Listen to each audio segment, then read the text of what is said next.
রে সৌদি আমারে 4-5 দিন ঘুরাইলো কাজ দেওয়ার কথা কইয়া।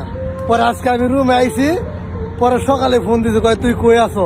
আমি কই আমি রুমে আছি। পরে ওই যে সামনে যে একটা ভিলা দেখা যায়, ওই যে ওই ভিলা আর হলে ভিলা ওর এই রুম। তো পরে আমি গেছি, পরে আমার আধা ঘন্টা 40 মিনিট কাম করাইছে, পরে আমার 50 টাকা দিছে। তা আমি বললাম যে এত 4-5 দিন ঘুরাইলি মাত্র 50 টাকা দিলি, পরে 10 টাকা হলে বকশিস দিছে আমারে। এই যে 50 রিয়াল, সৌদির 10 রিয়াল পরে আমার দিছে।